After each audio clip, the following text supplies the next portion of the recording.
With holding के बारे में। तो सबसे पहले हम बात करते हैं कि प्रॉफिट ऑन डेट्स होता क्या है। जब आप अपने कुछ पैसे बैंक अकाउंट जो सेविंग अकाउंट होता है उसमें डिपॉजिट करवाते हैं या टर्म डिपॉजिट लेते हैं या आप म्यूचुअल फंड्स में इन्वेस्ट करते हैं, तो बैंक आपको इसके ऊपर कुछ प्रॉफिट देता है और साथ ही उस प्रॉफिट के ऊपर कुछ विद होल्डिंग भी करता है।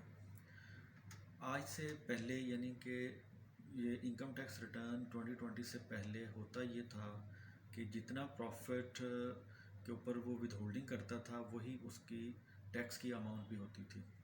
इस दफ़ा जब रिटर्न फाइल करते वक्त हमने देखा कि जब हम प्रॉफिट के ऊपर जो विद होल्डिंग अमाउंट है वो डालते हैं तो उसकी वो लायबिलिटी भी साथ क्रिएट करता है। तो उस वक़्त एक कन्फ्यूजन क्रिएट हुई कि क्या ये इनकम टैक्स रिटर्न्स के फॉर्म के अंदर गलती है या ये क्या मसला है। तो फिर एफबीआर ने भी इसको क्लियर किया कि नहीं, ऐसा नहीं है। तो आइए हम देखते हैं कि ये हकीकत है क्या।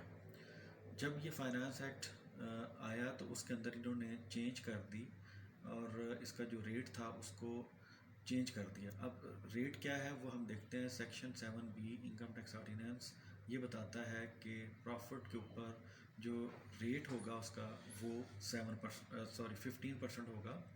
और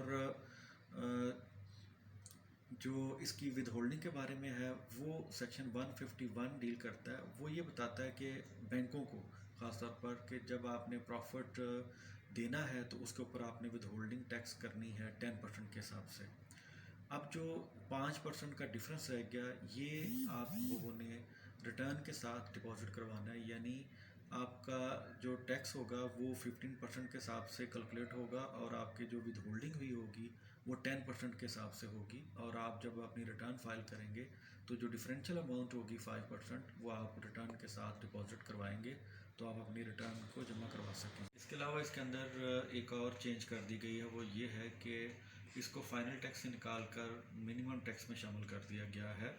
तो अगर आपको ये कॉन्सेप्ट क्लियर हुआ है तो आप मेरी वीडियो को लाइक कर सकते हैं, शेयर कर सकते हैं। और अगर आपको कोई क्वेश्चन पूछना है या आपको सजेशन देना चाहते हैं तो आप मेरे सेल फ़ोन पे या ईमेल के ज़रिए मुझे आप अपने क्वेश्चन जो है वो भेज सकते हैं। तो अब तक के लिए इतना ही। अल्लाह हाफ़िज़।